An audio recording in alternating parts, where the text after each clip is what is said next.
So బేసిక్గా నేను ఏం చెప్పాను, మనకి క్వాంటిటేటివ్ యాప్టిట్యూడ్ ఐసెట్ 75 మార్క్స్ ఉంటుంది. 75 మార్క్స్ కాకుండా రీజనింగ్ లో కూడా data classification, data analysis, data sufficiency అని 20 మార్క్స్ ఉంటుంది. ఈ 20 మార్క్స్ కూడా లెక్కల్లో ఉంటాయి. మొత్తం కలిపి 90 మార్కులు మ్యాథ్స్ మీద ఉంటుంది. ఈ 90 మార్కులు కాకుండా ఈ 90 మార్కులలో 75 మార్కులు క్వాంటిటేటివ్ యాప్టిట్యూడ్. అంటే ఏమేమి ఉంటాయి అందులో చాప్టర్స్ చూసుకుంటే percentages, averages, ratio proposition, profit and loss account, simple profit and loss account కాదు, profit and loss account, simple interest, compound interest, ages, partnership, mensuration అంటాము. మెన్సురేషన్స్ అంటే నథింగ్ బట్ క్షేత్రమితి. ఏరియాస్, క్షేత్రమితినే సార్. తెలుగు నాకు అంత రాదయ్యా. Volumes,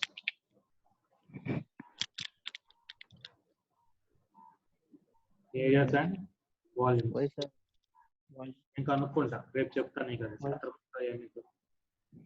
areas and volumes, mensurations, book కూడా కొన్నాను తెలుగు మీడియం. క్షేత్రమితి, వైశాల్యాలు. నెక్స్ట్ ఇది కాకుండా మనకి టైమ్ అండ్ డిస్టెన్స్ ఉంటుంది. రాసుకుంటున్నావు ఇవన్నీ? రాస్తున్నా సార్. ఇదిగో సార్ రాస్తున్నా. Very good boy. Time and distance కనపడ్డాయి సార్. కనపడ్డాయి. టైమ్ అండ్ డిస్టెన్స్ తో పాటు trains and boats. Trains and boats. Train at ఎంత స్పీడ్, ఎంత స్పీడ్ లో వెళ్తుంది, బోటు అంత స్పీడ్ లో వెళ్తుంది. అలా ఎంత స్పీడ్ లో వస్తే మనం ఎన్ని కిలోమీటర్లకు వెళ్తాం, ఎంతసేపుకి వెళ్తాం. ట్రైన్ ఒకటి ఎదురొస్తుంది, ఒకటి ఎంత స్పీడ్ లో రెండు కలిసి రెండు గుద్దుకుంటే, ఇట్లాంటి రకరకాల లెక్కలు ఉంటాయి. Train and boats. అసలు మనకి ఈ రెండు రావాలి అంటే మనకి ఎల్సిఎం అండ్ హెచ్సిఎఫ్ మీద మంచి గ్రిప్ ఉండాలి. ఇది కూడా ఒక సబ్జెక్ట్. ఇది వస్తే కాసాబు గాసాబా సార్. Very good. గా అంటే ఎక్కువ కదా, అంతేనా? అంతే సార్. ఈ కాకుండా టైమ్ అండ్ వర్క్ లెక్కలు ఉంటాయి. Time and work.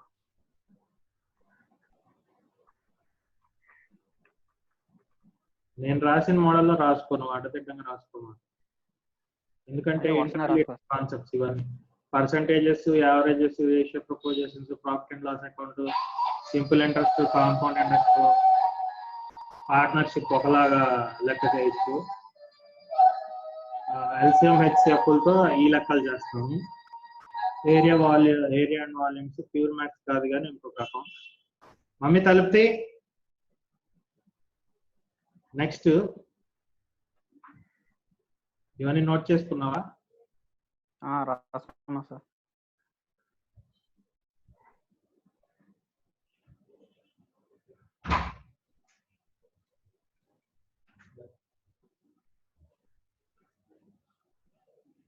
నెక్స్ట్ చూడు. సార్ చెప్పండి. ప్యూర్ మ్యాథ్స్ అంటాం. ఏంటిది ప్యూర్ మ్యాథ్స్? అది only quantitative aptitude. Quantitative aptitude మీద మనకి ఎన్ని వస్తాయి అనేది చూసుకున్నాం. నెక్స్ట్ ప్యూర్ మ్యాథ్స్ టాపిక్ చెప్తాను చూడు. అది క్వాంటిటేటివ్ యాప్టిట్యూడ్ ఇందాక చెప్పింది.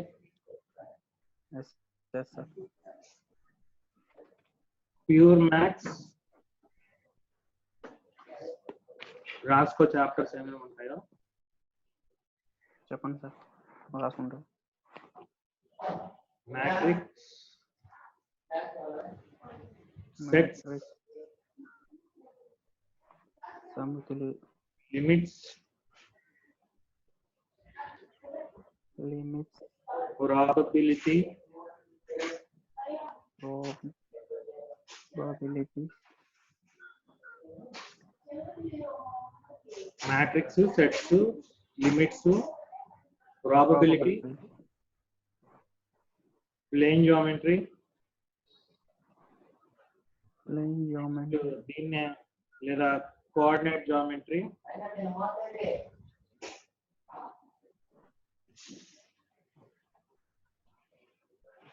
Plane geometry, coordinate geometry. Next trigonometry,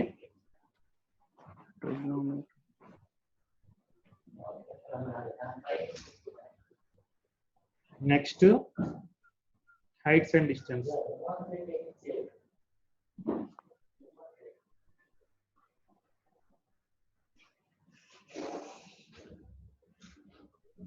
ఓకేనా?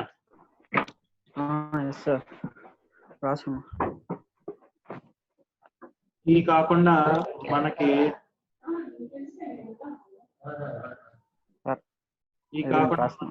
ఫంక్షన్స్ ఉంటాయి.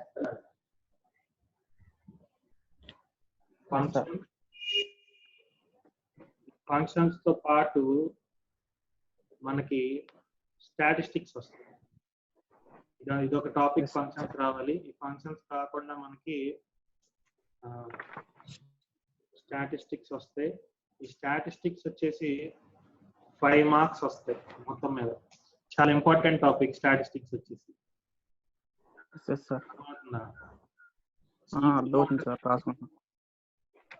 ఫార్ములా వేస్తే మనకు సమ్ వచ్చేస్తుంది, అదే ఫార్ములా వేస్తే ఆన్సర్ వచ్చేస్తుంది. అండ్ ఈజీగా 5 మార్క్స్ ఎక్స్పెక్ట్ చేయొచ్చు. దీన్ని బట్టి మనం చూసుకుంటే మనకు కావాల్సిన ఏమంటారు అది 90 మార్కుల్లోంచి 20 మార్కులు ఏమో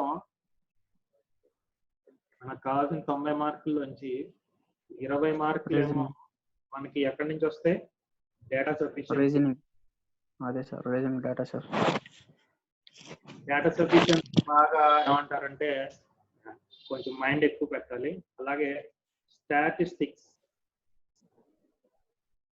స్టాటిస్టిక్స్ నుంచి 5 మార్క్స్ వస్తాయి. అలాగే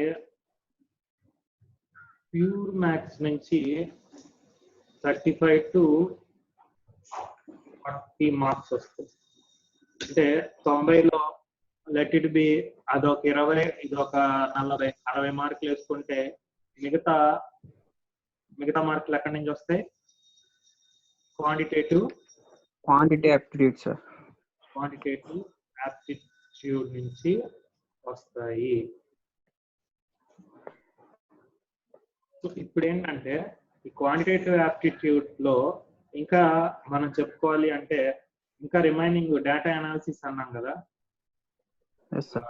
డేటా అనాలిసిస్ అని ఒక ఇది ఉంటుంది.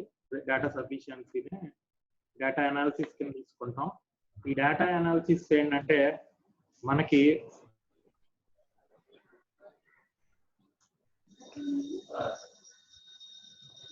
డేటా అనాలిసిస్ టాపిక్స్ మనకి ఎలా వస్తాయి అంటే ఒక గ్రాఫికల్ రిప్రజెంటేషన్ లో రావచ్చు, రీడింగ్ కాంప్రహెన్షన్ లో రావచ్చు. ఫర్ ఎగ్జాంపుల్ రీడింగ్ కాంప్రహెన్షన్ మనం ఏదైతే మ్యాథ్స్ లో ఇంగ్లీష్ లో చేస్తామో ఆ రీడింగ్ కాంప్రహెన్షన్ పైన ఇచ్చి కింద మ్యాటర్ ఉంటుంది కదా, కింద క్వశ్చన్ అండ్ ఆన్సర్స్ మల్టిపుల్ చెప్పాలి, పైన అంతా ప్యాసేజ్ చదివి. అలాగే ఇక్కడ మనం రీడింగ్ కాంప్రహెన్షన్స్ టైప్ లోనే ఉంటది, కాకపోతే డేటా ఉంటుంది. డేటా ఎలా అంటే దాన్ని గ్రాఫికల్ రిప్రజెంటేషన్ అంటాము. ఈ డేటా అనాలిసిస్ అంతా గ్రాఫికల్ రిప్రజెంటేషన్ మీద జరుగుద్ది. ఈ గ్రాఫికల్ రిప్రజెంటేషన్ 5 టైప్స్ ఉంటుంది. ఎన్ని టైప్స్ ఉంటుంది? 5 టైప్స్ రకాలు. అందులో పై చార్ట్ మోడల్ ఒకటి, వెన్ డయాగ్రామ్ మోడల్ ఒకటి, టేబుల్ మోడల్ ఒకటి.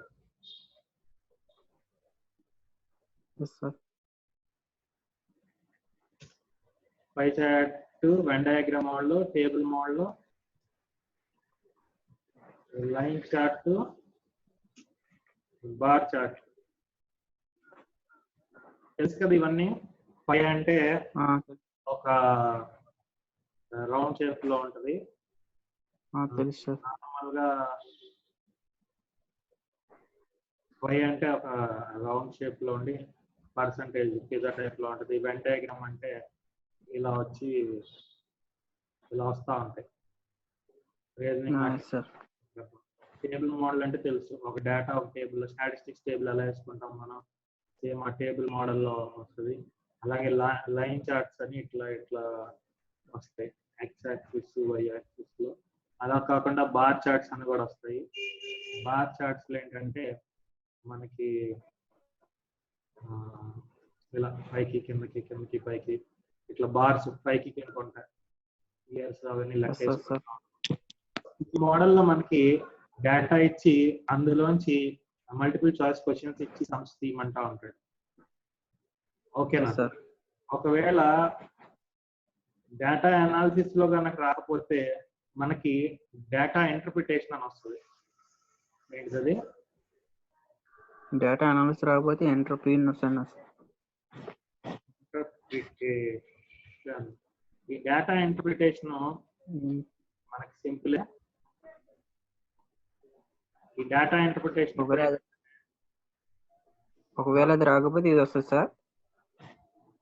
ఈ డేటా ఇంటర్ప్రిటేషన్ అంటే నథింగ్ బట్ ఇంగ్లీష్ లో కాంప్రహెన్షన్ ఉంటుంది, చూసావా?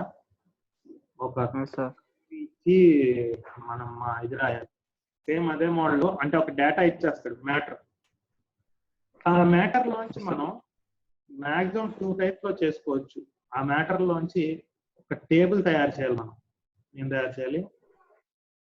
టేబుల్. అంటే అందులో డేటా టేబుల్ లాగిస్తే, మామూలుగా టెక్స్ట్ లాగిస్తే దాన్ని టేబుల్ చేసుకొని అప్పుడు మనం సాల్వ్ చేసుకోవాలి. మాక్సిమం టేబుల్ కానీ వెన్ డయాగ్రామ్స్ ఈ రెండిట్లో మాత్రమే, ఈ 2 మోడల్స్ లో మాత్రమే చేయగలం. ఈ 2 వస్తే ఇది కూడా వస్తుంది. ఇందులో ఎక్కువ వచ్చాయనుకో, ఇది వచ్చిందంటే ఇందులో తక్కువ వస్తాయి క్వశ్చన్స్. 2 వచ్చాయంటే హాఫ్ వస్తాయి. అట్లా మనం డేటా అనాలిసిస్ పార్ట్ ని చూసుకుంటాం. గుర్తుపెట్టుకో, data analysis, data interpretation, data sufficiency అన్ని ఒకేలాగా ఉంటాయి, కానీ డిఫరెంట్ డిఫరెంట్ మీనింగ్స్ ఉంటాయి. సో డేటా అనాలిసిస్ అంటే డైరెక్ట్ గా చార్ట్లు ఇచ్చేసి మనకి చేయమంటాడు. డేటా ఇంటర్ప్రిటేషన్ అంటే ఒక థియరీ ఇచ్చి ఆ థియరీలోంచి మనం చార్ట్స్ చేసుకొని అప్పుడు మనం ఆన్సర్స్ చేసుకోవాలి. కొంచెం టైం పడుతుంది. సో ఇప్పటికి ఇలా మనం మార్క్స్ కవర్ చేసుకుంటున్నాం. ఫర్ ఎగ్జాంపుల్ ఇదేంటిది, ఇది ఉంది కదా 75 + 20. ఇదంతా క్వాంటిటేటివ్ యాప్టిట్యూడ్ పార్ట్. ఈ పార్ట్ రావాలి, దీంతో పాటు ప్యూర్ మ్యాథ్స్ పార్ట్ రావాలి మనకి. ప్యూర్ మ్యాథ్స్ తో పాటు స్టాటిస్టిక్స్ మొత్తం రావాలి. స్టాటిస్టిక్స్ అంటే ఏదైతే బీకామ్ లో మీకు స్టాటిస్టిక్స్ పేపర్ ఉంటుంది కదా, mean mode, rank correlation, Spearman's rank correlation, standard deviation అన్ని ఉంటాయి కదా రకరకాలుగా. ఉంటాయి సార్. వాటికి సంబంధించిన అన్నిటిని మనం అవన్నీ కలిపి 5 మార్క్స్ వస్తాయి నీకు. అక్కడ నువ్వు 20 మార్కులు చేసిన సమ్ ఇక్కడ 5 మార్కులు చేయాలి. గాల్లో లెక్కలు వేయాలి. టేబుల్ వేసుకుంటా, బార్ టేబుల్ వేస్తా, దానికి ఫార్ములా వేస్తా, అట్లా అంటే కుదరదు. టక్ టక్ టక్ టక్ టక్ స్పీడ్ గా చేయడం రావాలి. అదే సమయం అక్కడ డిగ్రీలో చేస్తున్నావు అంటే అక్కడ నువ్వు స్టెప్ బై స్టెప్ రాస్తా పోతా ఉంటే స్టెప్ మార్కులు ఉంటాయి నీకు. 2 మార్కులు దీనికి, 2 మార్కులు దీనికి, 2 మార్కులు దీనికి, 5 మార్కులు దీనికి. ఆన్సర్ తప్పైనా సరే 2 మార్కులు పోను, ప్రొసీజర్ కరెక్ట్ ఉంటే మిగతా మార్కులన్నీ పడతాయి. 2 మార్కులు తెస్తాడు, 10 మార్కులు తెచ్చి 7 మార్కులు వేస్తాడు. కానీ స్టాటిస్టిక్స్ అలా కాదు, డైరెక్ట్ గా ఆన్సర్ రావాలి.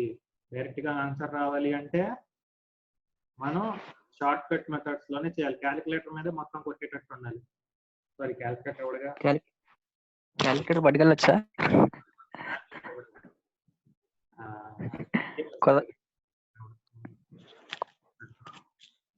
క్యాలిక్యులేటర్ డైరెక్ట్ గా మొత్తం మైండ్ లోనే చేసేటట్టు.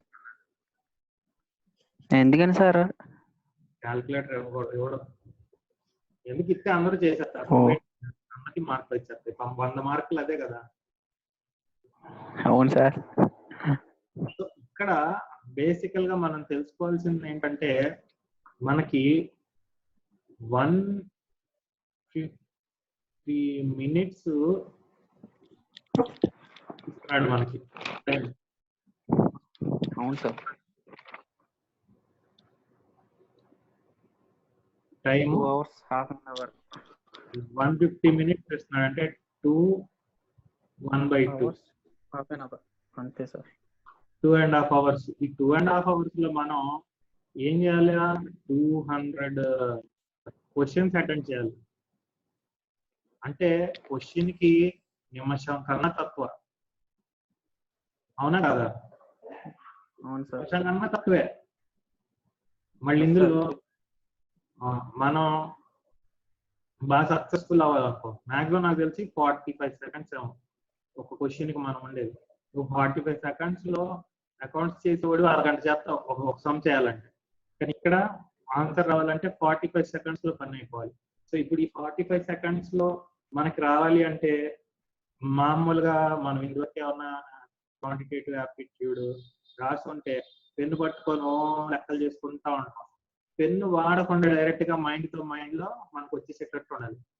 పెన్ను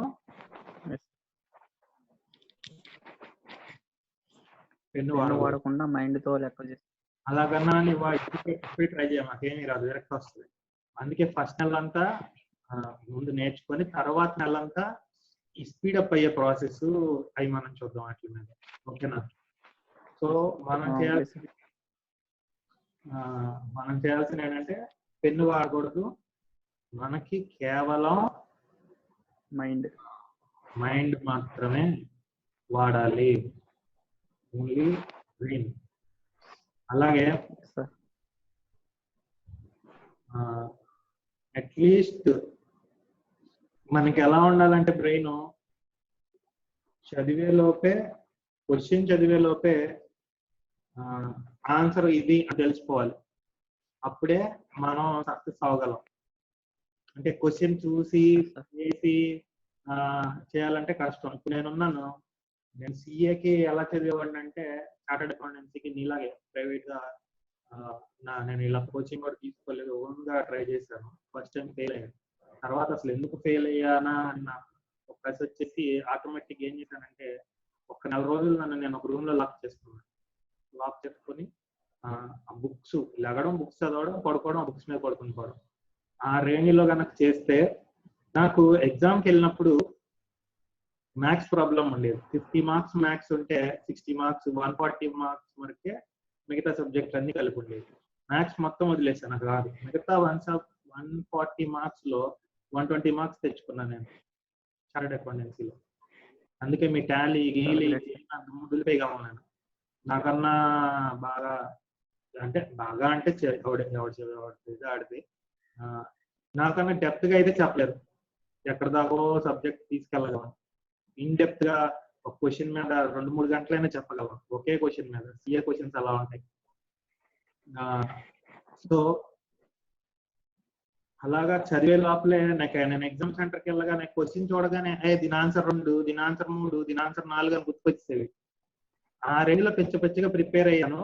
నాకు 45 seconds ఉంటే క్వశ్చన్ చదవడానికి ఎంతసేపు పట్టేది అనుకుంటున్నాం? క్వశ్చన్ చదవడానికి 10 to 15 seconds. సగం పూర్తిగా క్వశ్చన్ కూడా చదివేవాడిని కాదు. 10 to 15 seconds పట్టేది. ఈ 10 to 15 seconds తర్వాత రిమైనింగ్ 30 seconds ఏం చేసేవాడిని అనుకుంటున్నాం? ఆన్సర్ వెతికేవాడిని కాదు. ఆన్సర్ నాకేంటో తెలుసు, అదేనా బీనా సీలో ఉందా అని చూసుకొని బబ్లింగ్ చేసుకునేవాడిని నీట్ గా, కరెక్ట్ గా రౌండ్ గా పడిందా లేదా, బయటకు వెళ్తుందా లేదా, లోపలే ఉంటుందా లేదా. మళ్ళీ పెన్ తో చేయాలి. ఒకవేళ రాంగ్ ఆన్సర్ పెట్టినా మనకి అది రైట్ ఇది అని పక్కదని తెలిసినా మార్చడానికి, ఎందుకంటే నెగిటివ్ మార్కింగ్ ఉండేది. నెగిటివ్ మార్కింగ్ వల్ల కూడా భయపడిపోయేవాళ్ళం, వచ్చిన దాంట్లో పోయేది. కానీ నీకున్న బెనిఫిట్ ఏంటంటే నో నెగిటివ్. సో అన్ని అటెంప్ట్ చేయొచ్చు. 200 క్వశ్చన్లు అంటే 200 అటెంప్ట్ చేసి రావాలి. సార్ నేను పర్ఫెక్ట్ గా 150 పెట్టాను సార్. ఎవరికి కావాలి నాకు? నువ్వు పర్ఫెక్ట్ గా 150 పెడితే ఇంకొక 50 పెట్టుంటే ఎవరికి తెలుసు, అందులోకి 20 వచ్చేసేవేమో. చేసి నీకు లాస్ లేదు కదా. అదే బ్యాంక్ ఎగ్జామ్స్ అనుకో, ఈ 20 ఇంకొక 50 వల్ల 50 పావలాలు పోయినాయి. మనకి ఎంత ఉంది? 12.5. ఈ 150లో నాకు 112 వచ్చింది అనుకున్నాం. 112 మార్కులు వచ్చాయి. ఈ 50 పెట్టడం వల్ల 12.5 పోయి నాకు 99.5 వచ్చింది. 99.5 వల్ల ఒక మార్క్ తో నేను ఫెయిల్ అయ్యాను అని అనుకుంటారు బ్యాంక్ జాబ్ వాళ్ళు. కానీ నీకు అసలు ఈ ప్రాబ్లమే లేదు. హ్యాపీగా మొత్తం అన్ని క్వశ్చన్స్ అటెంప్ట్ చేయాలి. అలాగే ఒక క్వశ్చన్ ఎక్కువ టైం స్పెండ్ చేయకూడదు ఏ క్వశ్చన్ మీద. ఇవన్నీ మనం క్వశ్చన్స్ రాసుకునేటప్పుడు ఎగ్జామ్ స్ట్రాటజీస్ కింద చెప్తాము మళ్ళీ, అప్పుడు ఇంకా డీటెయిల్ గా కూడా చెప్తాను. ఓకే, నెక్స్ట్ ఇంకా ఏం చేయాలంటే జూన్ లో ఎక్స్ప్లెనేషన్ ఉంటుంది. అట్లీస్ట్ ఇప్పుడు తక్కువ సేపు తీసుకున్న జూన్ లో 6 hours అయినా తీసుకోవాలి. నేను 4 hours, అట్లీస్ట్ 4 hours చెప్పాను అనుకో. June 2 hours practice. 2 hours కాదు, 4 hours ప్రాక్టీస్ ఉండాలి. లేదు నేను 6 hours చెప్పాను అనుకో, 4 hours, 10 hours, అయితే 8 hours కానీ 10 hours కానీ రోజు ప్రాక్టీస్ చేస్తే మనకి బెస్ట్ అవుతుంది. ఇంకా బెటర్ ఏంటంటే నువ్వు ఇది కనుక బాగా నేర్చుకున్నావు అంటే నేను చెప్పినవి నీ డిగ్రీ మీద నీకు డైరెక్ట్ గవర్నమెంట్ జాబ్స్ వస్తాయా రావా? అవి కూడా నువ్వు అటెండ్ చేయొచ్చు. ఎందుకంటే నాకున్న ఇన్ఫర్మేషన్ ప్రకారం ఈ SBI కానీ IBPS కానీ వీళ్ళకి ఒక షెడ్యూల్ ఉంటుంది ఎవ్రీ ఇయర్. ఆ షెడ్యూల్ ప్రకారం జనవరిలో ఎగ్జామ్లు, ఫిబ్రవరి, మార్చ్ ఇట్లా ఎగ్జామ్స్ పెట్టుకుంటూ వెళ్ళిపోతా ఉంటారు. ఇప్పుడు ఈ కరోనా వల్ల ఆ 3 నెలలు 4 నెలలు డిస్టర్బ్ అయిపోయింది వాళ్ళు ఇయర్లీ షెడ్యూల్. కాబట్టి వాళ్ళు ఏం చేస్తారు, ఈ 3 నెలలు కలిపి భారీ నోటిఫికేషన్స్ వదులుతా ఉంటారు. ఒకవేళ నీకు డిగ్రీ ఎగ్జామ్స్ రాసేసి పాస్ అయిపోయి ఉంటే వెల్ అండ్ బెస్ట్, లేదా దానికి ఒక 6 నెలల లోపల పాస్ అయ్యి ఉంటే వెల్ అండ్ బెస్ట్. రావడం మటుకు వస్తాయి. ఇంకొకటి RRB NTPC అని ఉంటుంది, సెంట్రల్ గవర్నమెంట్. వీళ్ళు సెంట్రల్ గవర్నమెంట్ వాళ్ళకి వేరే పనులు ఉంటాయి కాబట్టి, రైల్వే రిక్రూట్మెంట్ బోర్డ్ RRB అంటే వేరే పనులు ఉంటాయి కాబట్టి సెంట్రల్ గవర్నమెంట్ వాళ్ళకి వాళ్ళు అట్లీస్ట్ 8 months కానీ తర్వాత ఎగ్జామ్స్ పెట్టరు, గవర్నమెంట్ ఎగ్జామ్స్. ఈ 8 months ఎలా ఉంటదంటే నువ్వు డిగ్రీ ఫైనల్ ఇయర్ ఎగ్జామ్స్ రాయాలి కదా, ఫైనల్ ఇయర్ ఎగ్జామ్స్ రాసేసి రిజల్ట్స్ వచ్చేసి ఆల్రెడీ MBA లో కూడా వెళ్ళిపోయాడు. అప్పుడు ఈ కనుక ట్రై చేస్తున్నావు అనుకో, నీకు ఎప్పుడో MBA పాస్ అయ్యి 2 ఏళ్ల తర్వాత వచ్చే జాబ్ కన్నా ఇప్పుడే ప్లేస్మెంట్స్ వస్తున్నాయి అనుకో గవర్నమెంట్ అట్లలో. మంచిదే కదా, 2 ఏళ్ళకి ఇంకొక 5,000 పెరిగిపోయి ఉంటుంది నీ శాలరీ, 5,000 3,000, అవునా కదా? కాబట్టి నీ కెరియర్ లా చదువు వీటిని. అలాగే మనం చేసేది ఏంటంటే సపరేట్ నోట్స్ పెట్టుకోవాలి. అన్నిటిలో ఒకటే నోట్స్ పెడుతున్నాం నేను అబ్జర్వ్ చేసినంత వరకు. లేదు సార్, ఒకటి రఫ్ బుక్, ఒకటి దీనిలో ప్రాక్టీస్ చేసి దాంట్లో నీట్గా ఎక్కించుకుని అది ప్రాక్టీస్ చేస్తాను. ఓకే తర్వాత ఎలా అంటే ఇప్పుడు సార్ 2 books, ఒక బుక్ ఇగో సార్ కింద. Okay, very good. రీజనింగ్ ఒక బుక్, అర్థమెటిక్ కి బుక్ నిదానంగా, అర్జెంట్ ఏం కాదు. అర్థమెటిక్ ఒక బుక్, నెక్స్ట్ ఇంగ్లీష్ ఒక బుక్, స్పోకెన్ ఇంగ్లీష్ ఒక బుక్. ఓకేనా? అలాగే ఇది కాకుండా కంప్యూటర్ టెర్మినాలజీ అని ఒకటి ఉంటుంది. ఈ కంప్యూటర్ టెర్మినాలజీ ఎక్సెట్రా ఒక చిన్న బుక్, ఒక 50 pages బుక్ చాలు. 50 pages లేదా రఫ్ బుక్, లేదా ఇప్పుడు పెద్ద పెద్ద బుక్స్ ఉన్నాయి కదా బండవాడి తిక్కు రాయడం అట్లా 2-in-1 అని ఉంది నీ దగ్గర. అట్లాగా కంప్యూటర్ టెర్మినాలజీకి ఒక పార్ట్ కేటాయించుకో. కంప్యూటర్ టెర్మినాలజీ ఇంగ్లీష్ చెప్పేటప్పుడు చెప్తా దాని గురించి. అలాగే నువ్వు ఇక్కడ చదివే ఇంగ్లీష్ వేరు, ఇక్కడ మాట్లాడే ఇంగ్లీష్ వేరు, రెండింటికి సంబంధం ఉండదు. అది ఎంటైర్ సపరేట్ కోర్సు, ఇది ఎంటైర్ సపరేట్ కోర్సు. ఇక్కడ నేర్చుకుంది అక్కడ పెట్టమాక, అక్కడ నేర్చుకుంది ఇక్కడ పెట్టమాక. దీన్ని ఆబ్జెక్టివ్ ఇంగ్లీష్ అంటాము. మల్టిపుల్ చాయిస్ క్వశ్చన్స్ వస్తాయి. ఇది మాట్లాడే ఇంగ్లీష్. మాట్లాడేటప్పుడు ఎక్కువ ఏమంటారు గ్రామర్ ఇవన్నీ పట్టించుకుంటే కరెక్ట్ గా ఉండదు.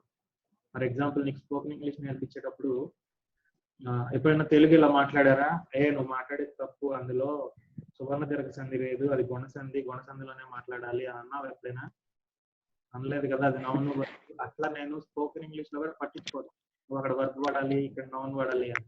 బట్ ఈ ఇంగ్లీష్ ఏదైతే ఉందో కమ్యూనికేషన్ ఎబిలిటీ అని నీకు ఐసెట్ లో, కమ్యూనికేషన్ ఎబిలిటీలో మల్టిపుల్ చాయిస్ వచ్చినప్పుడు చాలా క్లుప్తంగా అక్కడ ఏం పెట్టాలి చూసాం. ఎమ్మెల్యేలో ఎవరైనా ఏమనుకుంటారు, ఏ పెట్టాలా యాన్ పెట్టాలంటే ఎమ్మెల్యేకి ఏం పెడతాం, అక్కడ ఎం ఉంది కాబట్టి ఏ జనరల్, కానీ అది ఎక్సెప్షన్, యాన్ పెట్టాలి. అలాగే యూరోపియన్ లో వైయు ఉంది, వైయు సౌండ్ వస్తుంది యూరోపియన్ లో, అంతేనా? యూరోపియన్ స్పెల్లింగ్ ఏమో అందరూ ఈ ఉంది కదా, ఇక్కడ ఏం పెట్టాలి, యాన్ పెట్టాలి అనుకుంటారు, కానీ అక్కడ యాక్చువల్ గా పెట్టాల్సింది ఏ. ఇట్లాంటి లాజిక్స్ అన్ని మనకి ఎక్కడ వస్తాయి, ఈ ఇంగ్లీష్ ఐసెట్ లో వస్తాయి. స్పోకెన్ ఇంగ్లీష్ లో కూడా ఉంటాయి, కానీ కోర్సుని బట్టి ఉంటాయి. ఓకేనా?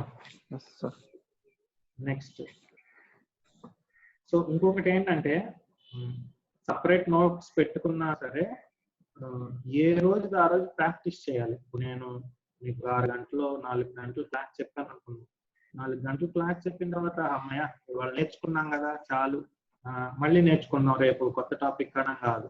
ఇది నీ వర్క్ కాదు, నువ్వు మళ్ళీ నీ ఓన్ గా నేను చెప్పినవన్నీ చేయాలి. నేను చెప్పినవన్నీ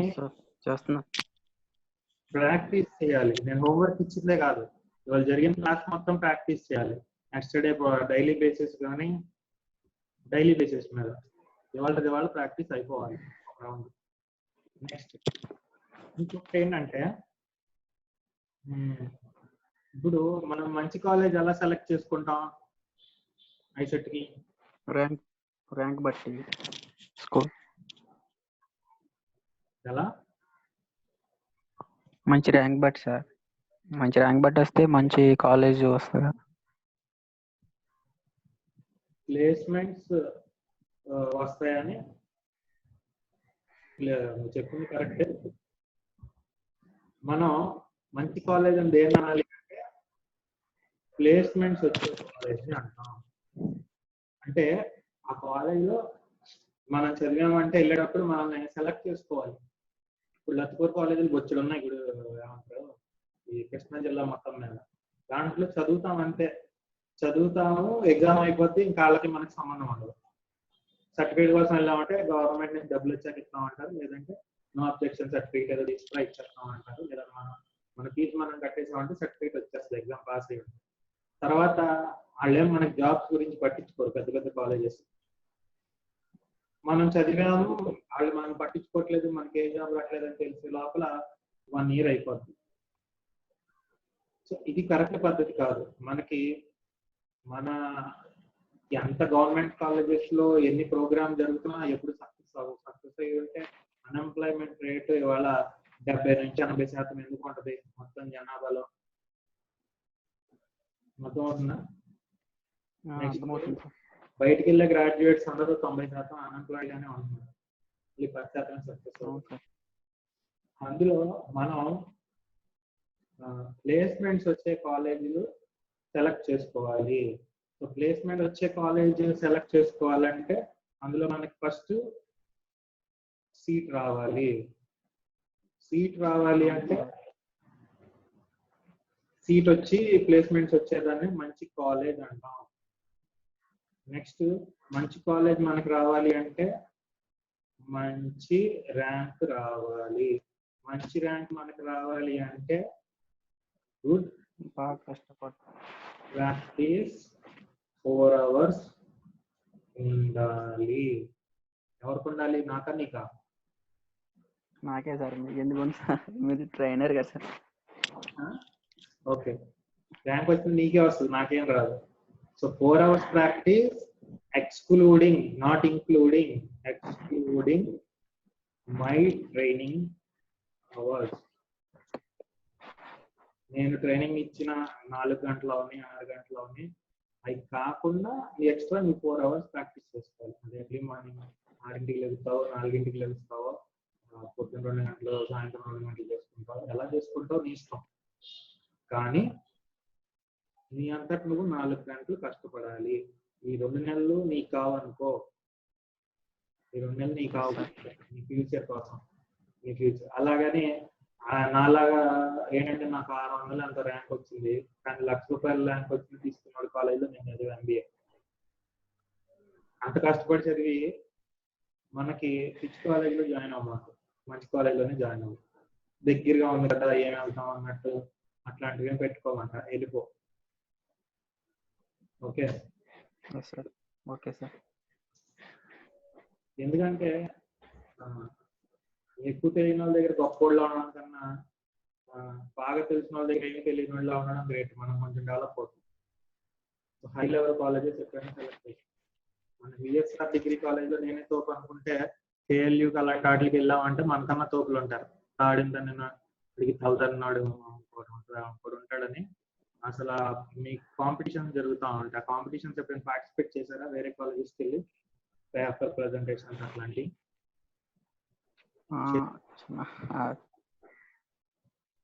చేశాను సార్. చేసిన దాన్ని బట్టి గెలిచారో గెలవలేదో మీరే అర్థం చేసుకోవచ్చు. గెలిచారా మరి? లేదు సార్, మనకన్నా కొంచెం బాగా మీరు చెప్పినట్టే ఉంటారు కదా సార్. మన కాలేజీలో నేను ఒక్కడనే బాగా తోపు అని అనుకోవడం ఎప్పటికైనా రాంగ్. ఎందుకంటే నేను జిల్లా మొత్తం తిరిగా లాస్ట్ 2 నెలల్లో 3 నెలలు, అక్టోబర్ నుంచి దగ్గర మార్చి వరకు జిల్లాలో 10 కాలేజీలు తిరిగా. అందులో గవర్నమెంట్ కాలేజీలు ఉన్నాయి, ప్రైవేట్ కాలేజీలు ఉన్నాయి. గవర్నమెంట్ కాలేజీలో ఇన్ఫ్రాస్ట్రక్చర్ బాగుంది, ఫెసిలిటీస్ బాగున్నాయి. పిల్లలేమో ఏమంటారు, ఎక్కువ కెరియర్ పట్ల శ్రద్ధ పెట్టినట్టు ఏం కనబడరు. ఉంటారు, కొంతమంది ఉంటారు ఫస్ట్ బెంచ్ అలా కూర్చునే వాళ్ళు. అంటే ఫస్ట్ బెంచెస్ లాస్ట్ బెంచెస్ అంటాం, నువ్వు ఎక్కడ కూర్చుంటావు అన్నది కాదు. అంటే ఫస్ట్ బెంచెస్ అంటే చదివేవాళ్ళు, లాస్ట్ బెంచెస్ అంటే చదవని వాళ్ళు. అలాగని బాగా చదివేవాడు వెనక కూర్చోకూడదు ఆడ ఇట్లా అనుకోమాట. Let it be. నేను లాస్ట్ లో కూర్చుంటాను, నన్ను లాస్ట్ బెంచ్ అన్నాడని కాదు. బాగా చదివే వాళ్ళు ఉంటారు, చదవని వాళ్ళు ఉంటారు. కానీ గవర్నమెంట్ కాలేజీలో బాగా చదివే వాళ్ళు కొంతమందే ఉంటారు, ఎంజాయ్ చేసే యాటిట్యూడ్ ఎక్కువ. ప్రైవేట్ కాలేజ్లో ఎంజాయ్ చేసే యాటిట్యూడ్ తక్కువ ఉంటారు. ఎందుకంటే మరి క్రమశిక్షణ వల్ల కానీ, ఫీజు కట్టాల్సి వస్తుందన్న దాని వల్ల కానీ, ఆ వాతావరణం వల్ల కానీ. ప్రైవేట్ కాలేజ్ వాడు బయటికి వెళ్తే ఎప్పటికీ పనికిరాడు, దేనికి పనికిరాడు. గవర్నమెంట్ కాలేజ్ వాడు బయటికి వెళ్తే ఏదైనా సాధించుకు రాగలడు. అవును సార్, స్వేచ్ఛ. జాగ్రత్త పడాలి. ప్రైవేట్ కాలేజ్ వాడికి ఇవన్నీ వచ్చు, టాపిక్స్ ఈజీగా రాసేస్తాడు. కానీ వాడికి కౌన్సిలింగ్ పెద్ద విషయం అయిపోద్ది, ఏ కాలేజ్ సెలెక్ట్ చేసుకోవాలో పెద్ద విషయం అయిపోద్ది. గవర్నమెంట్ కాలేజ్లో ఉన్నవాడికి అన్ని కాలేజీల గురించి అవగాహన ఉంటుంది, కానీ ఇక్కడ మార్కులు రావు. ఎందుకంటే ఈ టాపిక్స్ ఉండవు, చెప్పరు. మన సబ్జెక్ట్స్ చెప్పడానికే గంటలు ఆలోచిస్తూ ఉంటారు. అవునా కదా? అవును అవును సార్. సో దాన్ని బట్టి జాగ్రత్తగా మనం ప్రాక్టీస్ చేసుకుంటే, అది ఎక్కువ బీకామ్ కాబట్టి నువ్వు లెక్కలు ప్రాక్టీస్ చేసుకుంటే మనకు బాగా బెనిఫిట్ అవుతుంది. సో ఇక్కడతో లెక్కల పార్ట్కి ముగింపిద్దాం. ఇది ఈ ప్లాన్ లో మనం ఎదరికి వెళ్ళాలని అనుకుంటున్నాను. ఈ ప్లాన్ లో ఎదరికి వెళ్ళిన తర్వాత ఇక్కడ నుంచి మనం ఇంకొక రకంగా చూసుకుంటే, అదొక గండం, పెద్ద గండం అయితే రెండో గండం మనకు వచ్చి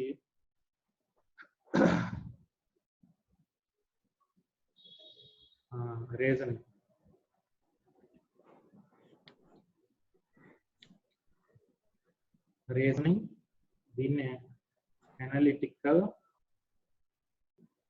ఎబిలిటీ, లాజికల్ ఎబిలిటీ.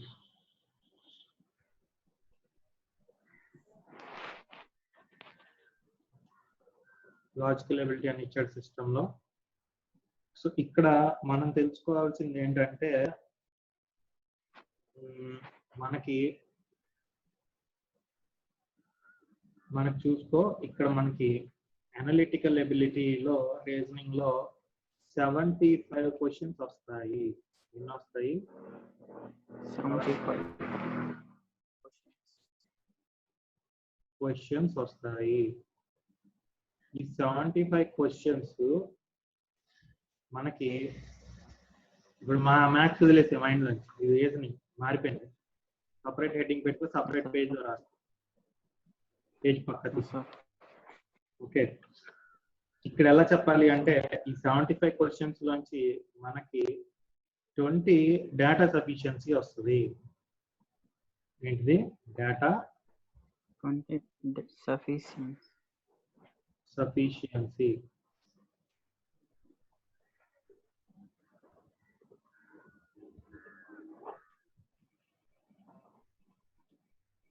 ఈ డేటా సఫిషియన్సీ మనకి 20 మార్క్స్ అయితే ఇంకొక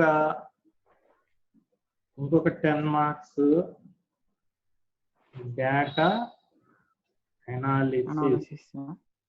మీకు డేటా అనాలిసిస్ కి డేటా సఫిషియన్సీ కి డిఫరెన్స్ చెప్పా. డేటా అనాలిసిస్ అంటే సమాచారం, డేటా అనాలిసిస్ అంటే ఇట్లా వస్తుంది, చార్ట్ లో అవన్నీ వస్తాయి. డేటా సఫిషియన్సీ అంటే మనకి ఎలా ఉంటదంటే ఒక ఏమంటారు దాన్ని, డేటా సఫిషియన్సీ అంటే ఒక క్వశ్చన్ ఇచ్చి దాని కింద 4 ఆన్సర్లు ఇచ్చి 4 మల్టిపుల్ చాయిస్ ఇచ్చి లేదా 2-3 స్టేట్మెంట్స్ ఇస్తాడు, ఏదో ఇచ్చి మళ్ళీ 4 మల్టిపుల్ చాయిస్ ఇస్తాడు. ఈ 4 ఈ స్టేట్మెంట్ కరెక్టా కాదా చెప్పడానికి సరిపోతుందా లేదా? సరిపోతుంది అనుకుంటే ఏ, సరిపోదు అనుకుంటే బి, కొంచెం సరిపోయి కొంచెం సరిపోదు అనుకుంటే సి, అసలు నాకేం అర్థం కావట్లేదు అనుకుంటే డి, పైవేది కాదు అనుకుంటే ఈ, ఇట్లా పెట్టు అంటాడు. సో ఇక్కడ ఈ డేటా సఫిషియన్సీ ఏరియాలో మనకి లెక్కలు రావచ్చు, రీజనింగ్ రావచ్చు, ఇంగ్లీష్ రావచ్చు, ఏమొస్తుందో చెప్పలేం. ఎక్కువ లెక్కలు వస్తాయి. సో ఆ లెక్కలు 20 మార్క్స్ ఉంటాయి. నెక్స్ట్ 10 మార్క్స్ ఏంటి? డేటా అనాలిసిస్ అంటే ఒక చార్ట్, పై చార్ట్ ఇట్లాంటి చార్ట్లు ఇచ్చి లేదంటే రెండు రకాల 3 మార్కులు లేదంటే ఎలా ఇస్తాడనేది ఆడిస్తాం. టఫ్ గా ఇస్తే పెద్దది ఒకటే ఇచ్చేస్తాడు, ఈజీగా ఇస్తే చిన్న చిన్నవి 3 ఇస్తాడు. ఓకే, అది అయిన తర్వాత ఇక్కడికి ఎన్ని మార్కులు అయినాయి? 75లో 30 తీసేస్తే 45 మార్కులు ఉంటాయి. ఈ 45 మార్కులు డైరెక్ట్ రీజనింగ్. 45 మార్కులు డైరెక్ట్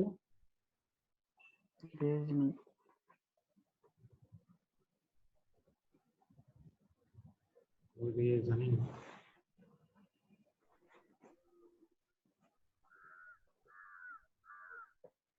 ఈ డైరెక్ట్ రీజనింగ్ మనకి 2 రకాలు. ఎన్ని రకాలు? 2 రకాలు. 2 రకాల్లో మొదటి రకం చూద్దాం. మొదటి రకం వెర్బల్ అంటాం, రెండో రకం నాన్ వెర్బల్ రీజనింగ్ అంటాం. మనకి ఐసెట్ లో నాన్ వెర్బల్ రీజనింగ్ అసలు రానే రాదు. అర్థమవుతుందా? ఓన్లీ వెర్బల్ రీజనింగ్ వచ్చింది. ఈ వెర్బల్ రీజనింగ్ లో వచ్చే టాపిక్స్ ఎలా ఉంటాయి అనేది మనం ఇప్పుడు చూద్దాం. సో ఈ వెర్బల్ రీజనింగ్ లో మనకి ఫస్ట్ వచ్చేది నెంబర్ సిరీస్. ఏంటిది? Number series. మొన్న మనం ఒక 5-6 స్టార్టింగ్ పేర్లు చెప్పాను నీకు, 14 సిరీస్ ఉంటాయని, అవునా? చెప్పారు సార్. 14లో 5-6 చెప్పాను, మనం సంశయం చేయలేదు. స్టార్ట్ చేద్దాం. మీకు ఒక చాప్టర్ మీద 5 నుంచి 7 క్వశ్చన్ రావచ్చు. సో 5 నుంచి 7 అంటున్నాడు కాబట్టి నేనేం చేస్తానంటే ఇది తీసుకోను, మినిమం వచ్చేవి తీసుకుంటా. మినిమం 5 క్వశ్చన్స్ వస్తాయని ఎక్స్పెక్ట్ చేస్తాను నెంబర్ సిరీస్. ఓకేనా? ఓకే. అయిపోయిన తర్వాత నెంబర్ ఎనాలజీ. నెంబర్ ఎనాలజీ నీకు తెలుసు, చేసావో చేయలేదు? ఏంటిది? చేశాను సార్. Previous chapter. ఇంకెళ్ళి ప్రీవియస్ చాప్టర్ లో నెంబర్ అనాలజీ, అది కూడా నీకు లైట్ గా ఒక 30 సమ్స్ అయితే చేయించాను. అవి కూడా ఈజీ సమ్స్ చేయించాను. ఈజీ మనకు వస్తే కష్టమైన ఆటోమేటిక్ గా ట్యాకిల్ చేయగలం. కష్టమైన వాటి మీద ఫస్ట్ నుంచే నువ్వు నేర్చుకుంటే ఈజీ ఇస్తే వదిలేస్తావు. ముందు కాన్సెప్ట్ రావాలి. వ్యాక్సిన్ అంటున్నాడు కరోనా వైరస్ కి, తెలుసా? వ్యాక్సిన్ ఎందుకు వేస్తారు? వ్యాక్సిన్ అంటే మందు అనుకుంటున్నావా? టీకా సార్. అదే, ఏమన్నా మందు వెళ్తుంది అనుకుంటున్నావా లోపలికి? వెళ్తుంది. కరోనా వ్యాక్సిన్ అంటే ఏంటంటే కరోనా వైరస్ లో అత్యంత బలహీనమైన కరోనా వైరస్ ని మన శరీరంలోకి కూర్చుతారు, కావాలి పంపిస్తారు. ఏం సార్ మళ్ళీ ఇంకోసారి చెప్పండి. అంత బలహీనమైన వ్యాధి కరోనా వైరస్ బాగా స్ట్రాంగ్ ఉంటది కదా, ఉంటుంది సార్. కరోనా వైరస్ బాగా చిన్న వీక్ గా ఉన్న కరోనా వైరస్ ని మనం పంపిస్తాం బాడీలోకి.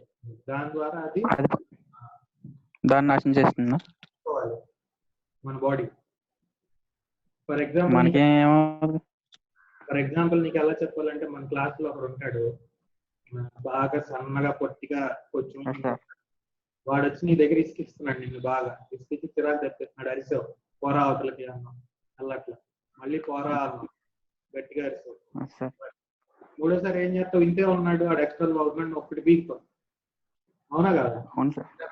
ఆడి పని. ఈ వ్యాక్సిన్ కూడా అలాంటి.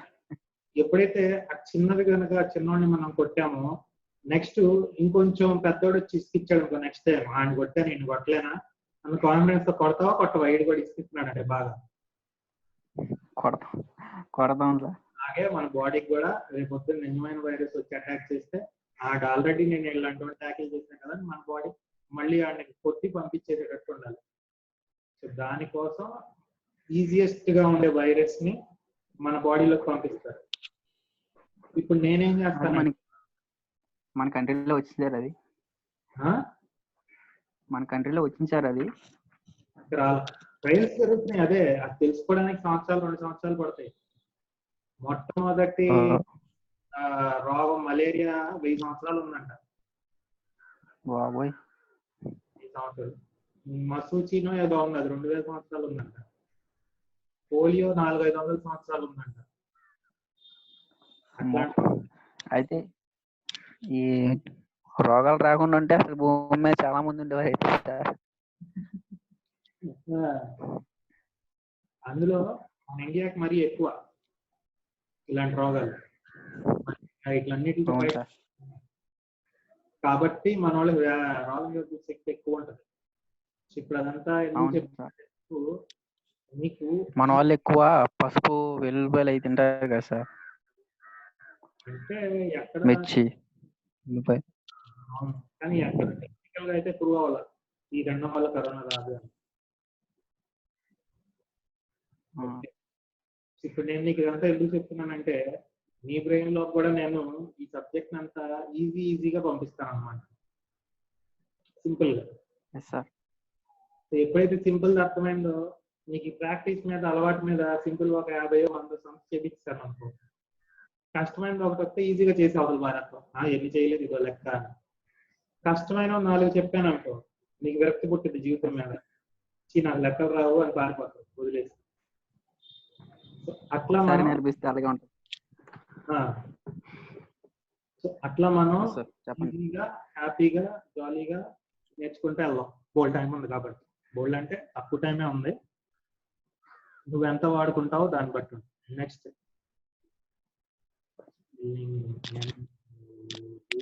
Number analogy. తెలుగు మీడియం వాళ్ళతో బెనిఫిట్ ఇదే, నెంబర్ స్పెల్లింగ్ తప్పు రాసిన చెప్పరు. నెంబర్ అనాలజీ మీద 2 క్వశ్చన్స్ ఎక్స్పెక్ట్ అయ్యాయి. ఎన్ని క్వశ్చన్స్? 2 క్వశ్చన్స్. నీకు నెంబర్ అనాలజీ చేపించా, నెంబర్ అనాలజీ మీద మనం ఫస్ట్ పట్టుకున్నాం. సో నెక్స్ట్ లెటర్ సిరీస్ వస్తుంది. చేపించారు. So letter series and repeated letter series.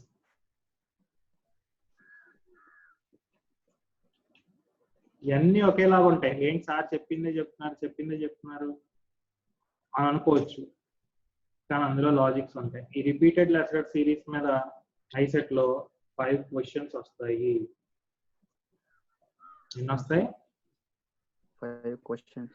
వస్తాయంటే గ్యారంటీగా అక్కడ రాకపోతే వచ్చి నన్ను అడక్కో. మినిమం ఒక గెస్ అది అంతే. అది ఎక్స్పెక్టెడ్. 5 questions expected. నెక్స్ట్ అలాగే లెటర్ అనాలజీ. నీతో నెంబర్ అనాలజీ చేయొచ్చా, వర్డ్ అనాలజీ చేయొచ్చా? లెటర్ అనాలజీ పెద్దగా చేయొచ్చు, అంటే కొన్ని ఒక 5 or 10 చేయించుంటాం మహా అయితే. లెటర్ అనాలజీ చేసావా?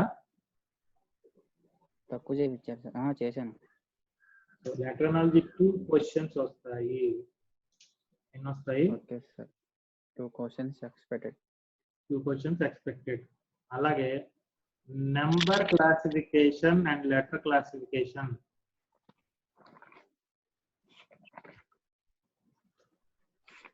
Number classification.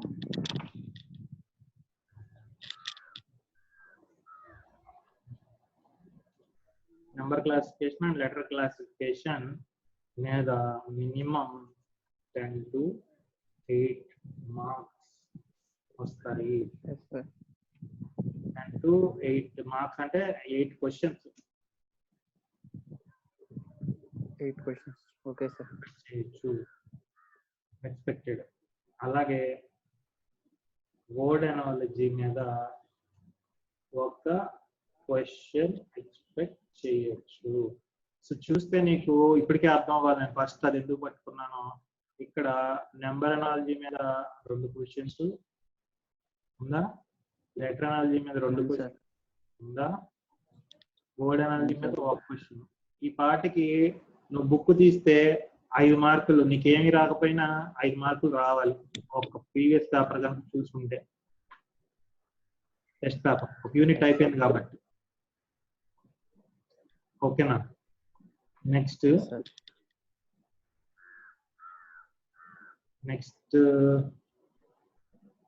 Letter analogy, number classification, word analogy.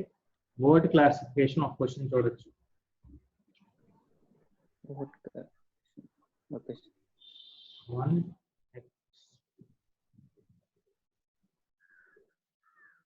Coding decoding. Coding decoding.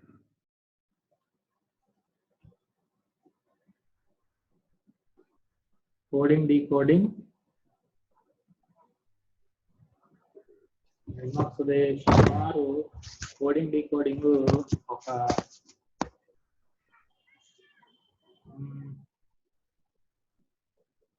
10 marks compulsory.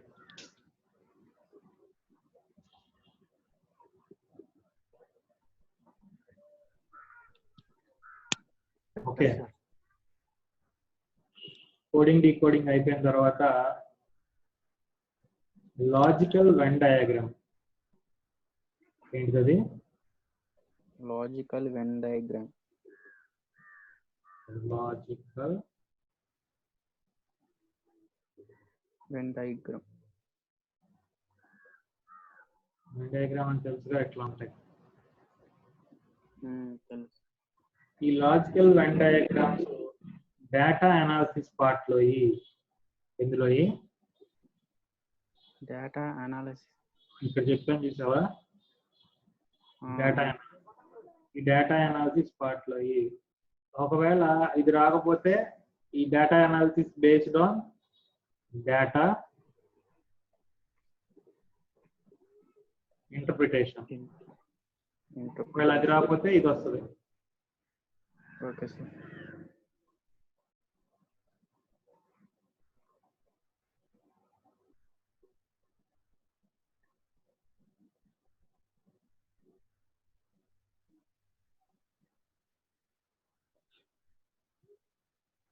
Okay. Next ఇంకా ఇవన్నీ ఒక ఎత్తు అయితే ఇది ఒక ఎత్తు. ఇది డేటా అనాలిసిస్. ఈ కాకుండా మనకి ఇంకా రఫ్గా ఇక్కడ ఎన్ని మార్కులు వచ్చాయి ఒకసారి లెక్కే 45లో 5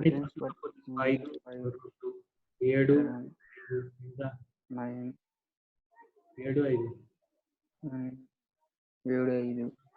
14 14ను 10 22 వేసుకో 23 24 11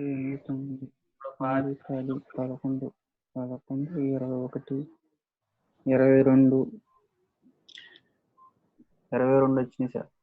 యావరేజ్ గా 35 మార్కులు 22 అట్టు వచ్చాను అన్న. ఇక్కడే 10 ఉన్నాయి కదా, ఇక్కడే 10 ఇక్కడే 7 దాకా ఇక్కడ 10 ఇక్కడ 5 పాత. ఓకే సార్ 35 దాకా వచ్చాయి. 45 నుంచి 35 మార్కులు ఇక్కడ నుంచి వస్తే ఇంకొక 10 మార్కులు చిల్లరగా కొన్ని కాన్సెప్ట్స్ ఉన్నాయి. Symbols and notations. ఆ టాపిక్స్ ఏంటంటే సింబల్స్ అండ్ నోటేషన్స్ 1 or 2. అలాగే క్లాక్స్ మీద 1 క్వశ్చన్. 80 degrees ఉంటే 180 degrees ఉంటే ఈ ముళ్ళు అక్కడ ఉంటే ఆ ముళ్ళు ఇక్కడ ఉంటే అని అడుగుతా ఉంటాడు. అలాగే క్యాలెండర్ 1 క్వశ్చన్. ఇది చెప్పుకునేటప్పుడే ఈజీగా ఉంటుంది కానీ చెప్పుకునేటప్పుడే కష్టంగా అనిపిస్తుంది కానీ లాజికల్ రీజనింగ్ చాలా చాలా ఈజీ అన్నమాట. ఈజీ అని ఎలా చెప్పగలుగుతున్నానంటే మైండ్ వాడితే. ఒక ఇంట్రెస్టింగ్ గా మైండ్ పెడితే క్యాలెండర్ ఉంటుంది, లీప్ ఇయర్స్ ఎప్పుడు వచ్చాయో అడుగుతాడు, 4 ఆప్షన్స్ ఇస్తాడు, లీప్ ఇయర్ ఏదో అడుగుతాడు. చెప్పలేవా లీప్ ఇయర్ ఏదో? 2012 కన్నా ముందు లీప్ ఇయర్ ఎప్పుడు? సార్ 2012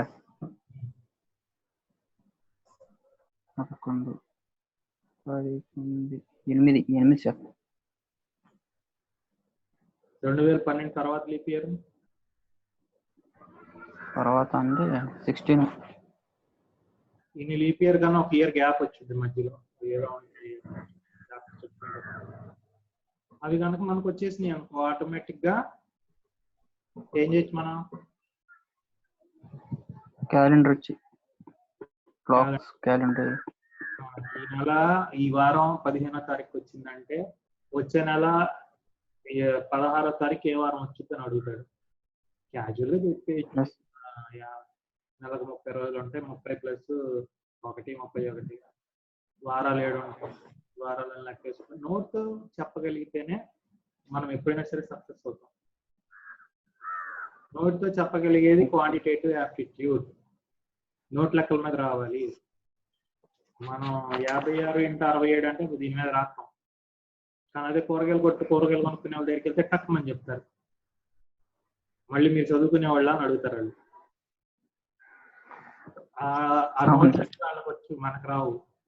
అవి మనం నేర్చుకోవాలి. అవి నేర్చుకుంటే ఆటోమేటిక్ ఇలాంటి రీజనింగ్ మ్యాథ్స్ ఈజీగా చేసేయగలం. నెక్స్ట్ అలాగే డైరెక్షన్స్. ఒక సెట్ అయితే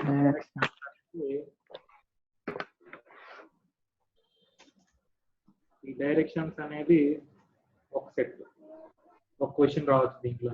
డైరెక్షన్స్ అంటే తెలుసు కదా, తెలీదా?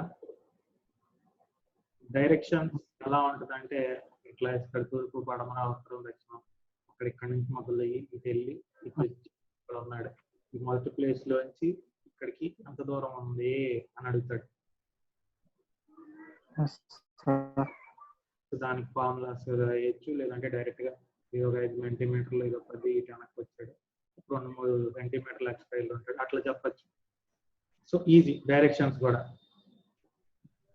నెక్స్ట్ మనకి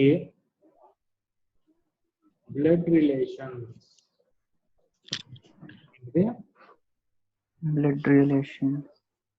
బ్లడ్ రిలేషన్స్ మీద ఒక క్వశ్చన్ ఉంది. బ్లడ్ రిలేషన్స్ అంటే రక్త సంబంధాలు. తెలుగులో ఉంటే ఇదే చెప్పేస్తావు, ఇంగ్లీష్ లో అంటే కొంచెం ఆలోచిస్తాం, కాకపోతే వరుసలు తెలియాలి ఏమంటారు ఏంటి అని. నెక్స్ట్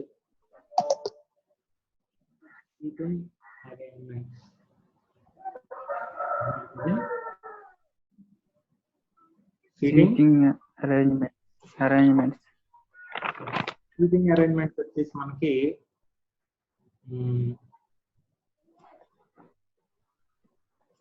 ఒక సర్కిల్ వస్తుంది. ఒక సర్కిల్ వచ్చి ఈ సర్కిల్లో ఇక్కడ కూర్చున్నాడు, ఇక్కడ కూర్చున్నాడు, ఇక్కడ కూర్చున్నాడు, ఇక్కడ కూర్చున్నాడు, ఇక్కడ కూర్చున్నాడు, ఇక్కడ కూర్చున్నాడు, ఇక్కడ కూర్చున్నాడు డి, ఇక్కడ కూర్చున్నాడు ఏ, ఇక్కడ కూర్చున్నాడు ఏ, డి పక్కన 2 స్థానాల్లో కూర్చున్నది బి, ఇట్లా ఇస్తా ఉంటాడు డైరెక్షన్స్. బికి కుడివైపుగా 3 స్థానాల్లో కూర్చున్నది ఈ అని ఇట్లా చెప్తా ఉంటాడు. సో మనం 2 చూసుకోవాలి, ఆడు ఎటు తిరిగి కూర్చున్నాడు, ఇటు తిరిగి కూర్చున్నాడా, ఇటు తిరిగి కూర్చున్నారా, ఒక బార్ లైన్ మీద కూర్చున్నారా, ఇవన్నీ మనం చూసుకోవాలి. Seating arrangement. సీటింగ్ అరేంజ్మెంట్స్ ఇక్కడ 1 మార్క్ ఇచ్చినప్పటికీ ఇది జాగ్రత్తగా నేర్చుకుంటే బ్యాంక్ ఎగ్జామ్స్ లో ఇది 5 మార్కులకి 10 మార్కులకి కూడా వచ్చింది. ఓకేనా? సో ఇది లాజికల్ రీజనింగ్ పార్ట్. ఇప్పుడు చూసుకుంటే మనం quantitative aptitude, pure maths, data analysis, data sufficiency, statistics, 200 questions, reasoning, logical ability. ఈ ఎంతసేపు ప్రాక్టీస్ చేయాలని దాని గురించి మాట్లాడడం, రీజనింగ్ మాట్లాడడం. నెక్స్ట్ ప్లేస్మెంట్స్ వచ్చే కాలేజెస్, ఈ టాపిక్స్ మాట్లాడడం. ఇదంతా రీజనింగ్ ఎబిలిటీ మొత్తం ఒక దెబ్బలో ఒక స్లైడ్ లో మొత్తం చెప్పుకున్నాం. Next communication ability.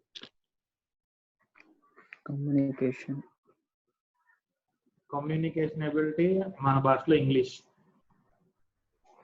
Yes, sir.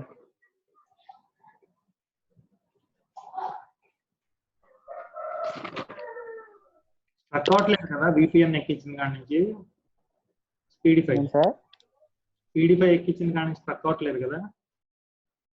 లేదు సార్, బాగా పని చేస్తుంది. ముందు అయితే పెద్దగా ఆగిపోయి వాడదాం అయితే గట్టిగా.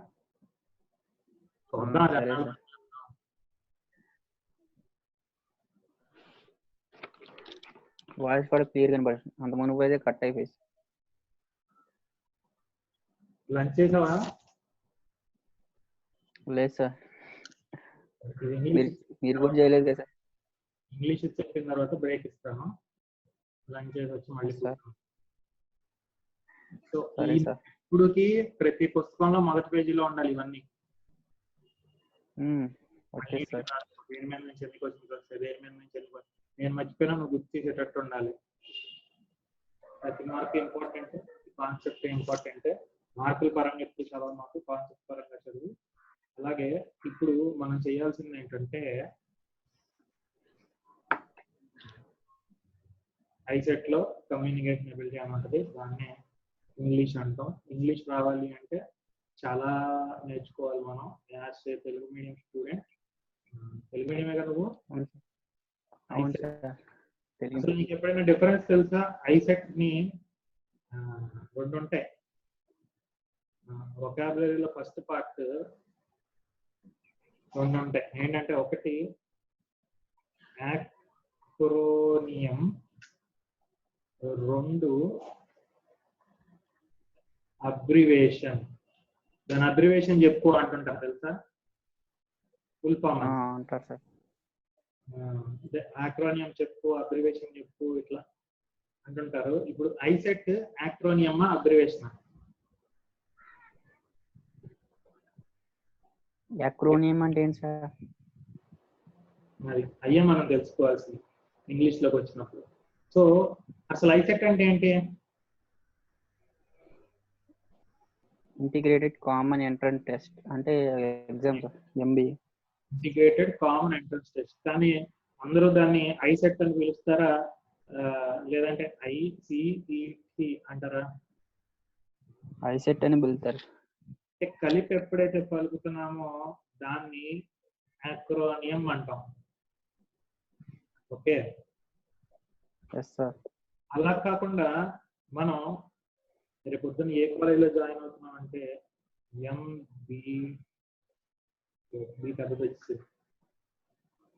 ఎంబీఏ, ఎంసీఏ అంటున్నాం. ఎంకా అంటున్నావా? అనట్లేదుగా. అంటలేదు సార్. ఎంబీఏ అని విడివిడిగా చెప్తున్నాం కాబట్టి అబ్రివేషన్ అంటాము, ఎంసీఏ అబ్రివేషన్ అంటాము. ఐసెట్ అని కలిపి చదువుతున్నాం కాబట్టి యాక్రోనియం అంటాము. ఇయే మనకి ఇంగ్లీష్ లో ఇలాంటి క్వశ్చన్స్ వస్తూ ఉంటాయి, ఇవి అడుగుతూ ఉంటాడు, మనం నేర్చుకోవాలి. అలాగే UNESCO,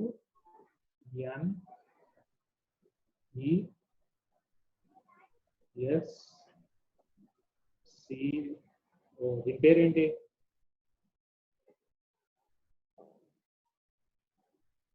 యుఎన్ఈఎస్, అదేంటి సార్? క్యూ అది CO.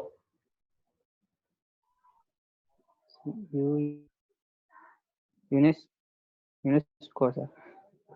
యునెస్కోనేగా యుఎన్ఎస్సిఓ అంటాం. ఇప్పుడు ఇది యాక్రోనియమ్మా ఇదా? అబ్రివేషన్ అది. అది యాక్రోనియం. యునెస్కో అని కలిపి చెప్తున్నాం కాబట్టి ఒక పేరు పెట్టేసాం కాబట్టి దానికి యాక్రోనియం. అలాగే అబ్రివేషన్. అంతే సార్. ఓకేనా? అలాగే USA abbreviation. Very good. So ఇది అబ్రివేషన్. ఉసా అనంగా ఉసా అంటే అది యాక్రోనియం అవుతుంది.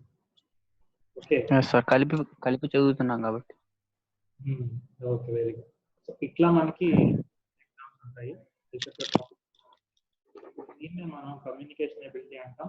ఈ కమ్యూనికేషన్ ఎబిలిటీ పేపర్ 150 నుంచి 200 బిట్స్ లాస్ట్ లో చివరిలో వస్తుంది. మొత్తం 1 to 200 ఉంటే 150 నుంచి 200 కి ఇంగ్లీష్ ఉంటుంది అనమాట.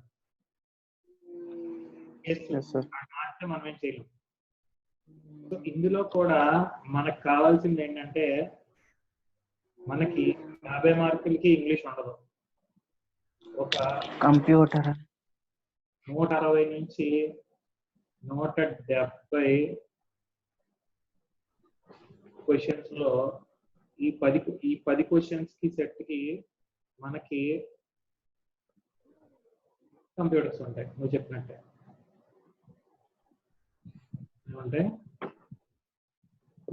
కంప్యూటర్స్ ఉంటాయి. Computer terminology sir.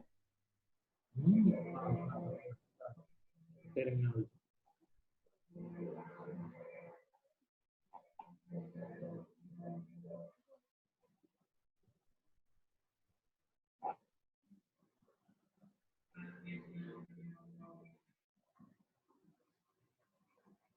Next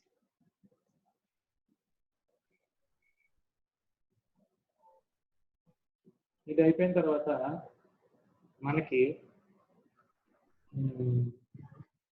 151 to 160 మనకేమొస్తాయంటే synonyms వస్తాయి. ఈ సినానిమ్స్ అంటే ఏంటి?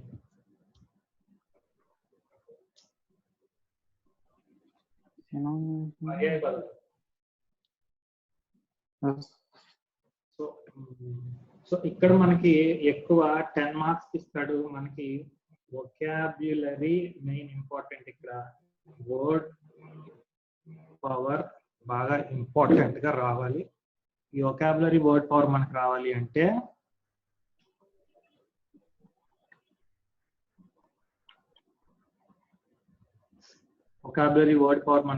అంటే ఏం చేయాలి? ఇంగ్లీష్ బాగా ఎక్కువ మీనింగ్స్ తెలుసుకుంటా ఉండాలి, వాటి మీద ప్రాక్టీస్ చేస్తూ ఉండాలి. అట్లా ప్రాక్టీస్ మెటీరియల్స్ మనం చూసుకున్నాం, సాఫ్ట్ కాపీలో పంపిస్తాను. నెక్స్ట్ ఇందులో నుంచి మనకి క్వశ్చన్స్ ఎలా వస్తాయి అంటే, ఒకసారి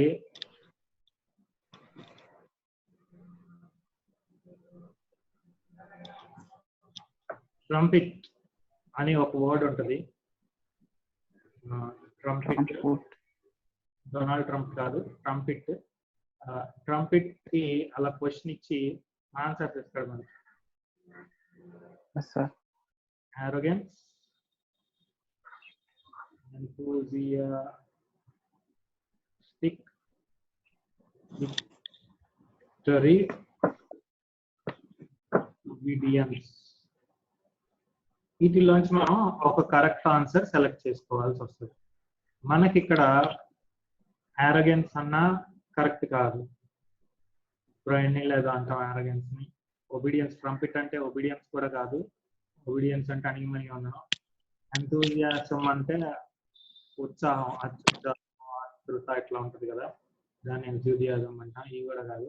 ట్రంపిట్ అంటే ఇన్ జనరల్ గా విక్టరీ.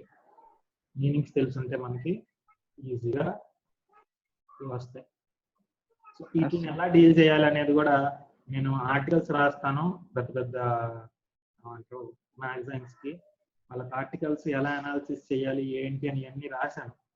మనం ఆర్టికల్ బేస్డ్ గా కూడా ఒకసారి చూద్దాం. బట్ బేసిక్ నార్మల్ గా వచ్చుంటే నేను చెప్పిన ఆర్టికల్స్ నీకు అర్థం అవుతుంది. ఒకసారి సిలబస్ వచ్చుంటే అసలు ఏమీ తెలియనోడికి నేను ఆర్టికల్స్ చెప్పాను, ఎలాంటి ఉపయోగం ఉండదు. ఫస్ట్ మనం సబ్జెక్ట్ లో వచ్చాక నా ఆర్టికల్స్ తో ఎలా వొకాబులరీ బిల్డ్ చేసుకోవాలి, ఎలా పాసేజీల్లో ఆన్సర్ చేయాలి, మొత్తం వర్బల్ ఎబిలిటీ, కమ్యూనికేషన్ ఎబిలిటీ మీద నా దగ్గర ఆర్టికల్స్ ఉన్నాయి, అవి చేద్దాం.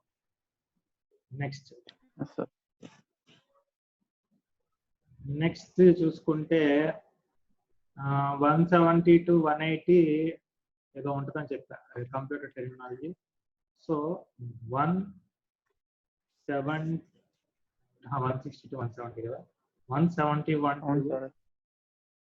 175 మనకి ఏముంటుందంటే ఫిల్ ఇన్ ద బ్లాంక్స్ ఉంటాయి. ఫిల్ ఇన్ ద బ్లాంక్సే కదా చిన్నప్పటి నుంచి చేస్తున్నావా అనుకోవద్దు. బేసికల్ గా ఒక రకంగా చెప్పాలంటే ఇక్కడ ఉన్న సబ్జెక్ట్స్ అన్ని చిన్నప్పటి నుంచి చేస్తున్నవే. ఆ మ్యాథ్స్ కానీ అవి కానీ ఇప్పుడు దాకా చదివిన మ్యాథ్స్ అంతా తీస్తే క్వాంటిటేటివ్ ఎబిలిటీ అయిపోద్ది. కానీ మనం అప్పుడు సరిగ్గా చదవగా ఎప్పుడప్పుడే వదిలేస్తాం. సో ఈ ఫిల్ ఇన్ ద బ్లాంక్స్ లో అడిగేవి వర్డ్ పవర్స్ అంటే వొకాబులరీ. నెక్స్ట్ మనకి ఇంకేం అడుగుతాడు, టెన్సెస్, అక్కడ ఏం పెట్టాలి, ప్రజెంట్ దా, పాస్ట్ దా. Next direct, indirect. Next simple, complex,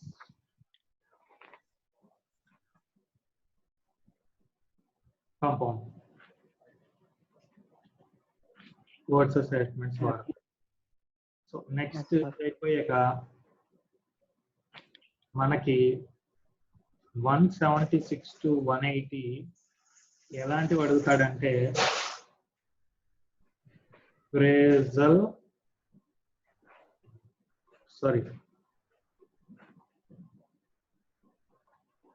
171 to 151 to 160 fill in the blanks వస్తాయి. 170 to 160 fill in the blanks వస్తాయి. ఆ సెక్షన్ కి సంబంధించింది ఇది. ఒకసారి రాసుకో మళ్ళీ. సార్ 170 ఈ fill in the blanks topic దీనికి సంబంధించింది. 156 to 160 అన్నా కదా, సినోనిమ్స్ సార్. సో దీనికి సంబంధించింది. నెక్స్ట్ మనం 171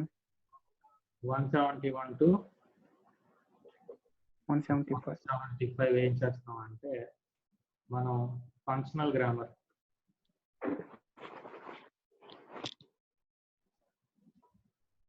ఫంక్షనల్ గ్రామర్ ఎలా ఉంటుందంటే రెగ్యులర్ గా డే టు డే మనం వాడే హై క్లాస్ గ్రామర్ ని ఫంక్షనల్ గ్రామర్స్ కింద వాడతాం. డే టు డే ఇన్సైట్స్ ని, daily regular uses of English ని, ఇట్లాంటి వాటిని మనం ఫంక్షనల్ గ్రామర్ కింద తీసుకుంటాం. నెక్స్ట్ ఫంక్షనల్ గ్రామర్ మీద కూడా మెటీరియల్ ఉంది, అది మనం చెప్పుకుందాం. 176 to 180 phrasal verbs. Phrasal verbs ఉంటాయి. దానికి ఎగ్జాంపుల్ ఎలా ఉంటుందంటే మై యంగర్ బ్రదర్ డాష్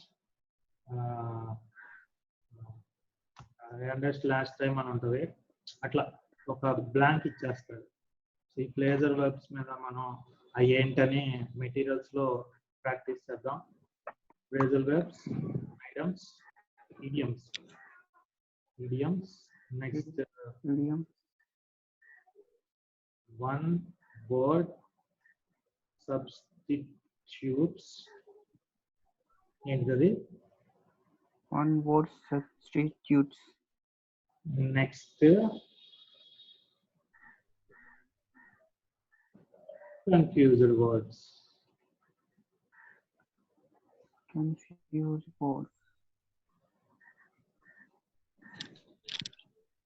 ఈ టాపిక్స్ అక్కడ ఉంటాయి. అలాగే 181 to 185 ప్రపోజిషన్స్ అంటే ఏంటి, ఎలా వాడతాం, ఏంటి, సో ఎందుకు వచ్చాయి, వీటి మీద మనం హండ్రెడ్స్ ఆఫ్ క్వశ్చన్స్ ప్రాక్టీస్ చేద్దాం. హండ్రెడ్స్ ఆఫ్ క్వశ్చన్స్ ఉంటాయి, అవి ప్రాక్టీస్ చేద్దాం. ఎందుకంటే ఈ ప్రపోజిషన్స్ మీద 5 మార్క్స్ వస్తాయి కాబట్టి. నెక్స్ట్ అలాగే 186 to 190. నేను ఆర్డర్ చెప్తున్నాను, నువ్వు ఆ జంబ్లింగ్ అవుతా ఉంటాయి ఏబిసిడి కేటగిరీని బట్టి. ఇలాగే ఎక్స్పెక్ట్ చేయి మాకు, ఓకేనా? మీకు సెట్లు ఉంటాయి కదా, సరే సార్. 5 కింద అవుతా ఉంటాయి. 186 to 190 మనకి ఇక్కడ రీడింగ్ పాసేజ్. ఈ రీడింగ్ పాసేజ్ ఏంటంటే, ఈ రీడింగ్ పాసేజ్ 5 మార్క్స్. ఎన్ని మార్క్స్ కి? 5 మార్క్స్. 5 మార్క్స్ ఉంటుంది. ఇందులో కొత్త ఏంటంటే మనకి మల్టిపుల్ చాయిస్ వస్తుంది. మల్టిపుల్ చాయిస్ వస్తుంది కాబట్టి మనకంతా కొత్తగా ఉంటుంది. క్యాజువల్ గా నువ్వేం చేస్తావు, ఎప్పుడు పైన రీడింగ్ కాంప్రహెన్షన్స్ చూసేసి ఒక క్వశ్చన్ అడుగుతాడు, అందులోంచి ఏదో ఒక సెంటెన్స్ కనబడుద్ది, ఆ సెంటెన్స్ నెత్తేసి పెట్టేస్తావు. అవునా కాదా? అవునా కాదా? అవును సార్. లేదు సార్, వింటున్నాను సార్, రాసుకున్నాను. ఓకే సరే. ఈ మల్టిపుల్ చాయిస్ వస్తుంది కాబట్టి ఆన్సర్ అక్కడే ఉంటుంది, కన్ఫ్యూజింగ్ గా ఉంటుంది. ఏలో ఒక ఆన్సర్ ఉంటుంది, బిలో ఒక ఆన్సర్ ఉంటుంది, సిలో, డిలో. వాటిలోంచి కరెక్ట్ ఏదైనా సెలెక్ట్ చేసుకోవడం మనకు కష్టమైన విషయం అయిపోద్ది. అన్ని ఈజీగా ఒకేలాగా ఉంటాయి, అరే అన్ని కరెక్ట్ ఆన్సర్ అన్నట్టు ఉంటాయి, అలా చేస్తారు అన్నమాట. So 186 to 190 reading passage 5 marks. 191 to 195 కూడా రీడింగ్ పాసేజ్. అలాగే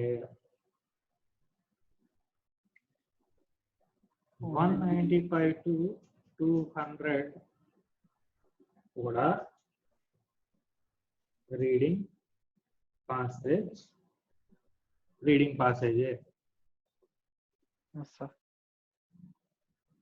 అంటే ఇక్కడ నీవు అర్థం చేసుకోవాల్సింది, కాంప్రహెన్షన్ మీద 15 మార్క్స్ వస్తున్నాయి ఈజీగా.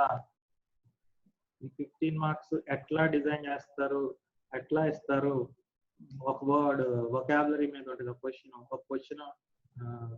ఏమంటారు, ఇన్సైట్స్ మీద ఉంటుంది, other insights, other point of వ్యూలో రాయాలా, మన సొంత ఆలోచన ద్వారా రాయాలా, ఇవన్నీ మనం ఫర్దర్ క్లాసెస్ తో చూసుకున్నాము. సో సరే సార్. ఈజీగా స్కోర్ చేసే ప్లాట్ఫామ్ ఇక్కడ ఉంది. ఇంకొకటి కంప్యూటర్ టెక్నాలజీ కూడా ఈజీగా స్కోర్ చేయొచ్చు నేను చెప్పింది వింటే, ఎందుకంటే నాకు కంప్యూటర్స్ బాగా వచ్చు కాబట్టి, కంప్యూటర్ ఇన్స్టిట్యూట్ ఉంది కాబట్టి, టాలీ కూడా బాగా చెప్తాను కాబట్టి. సార్ కాబట్టి okay, so sir half an hour lunch break తీసుకో. లంచ్ బ్రేక్ తీసుకున్నాక వస్తే బేసిక్ 2 అయిపోయింది సార్. ఎన్ని కలుస్తారు మళ్ళీ? 2:30 కలుద్దాం, 3 కలుద్దాం, మీ ఇష్టం సార్. 3 కలుద్దాం. సరే సార్. మ్యాథ్స్ చెప్తాను,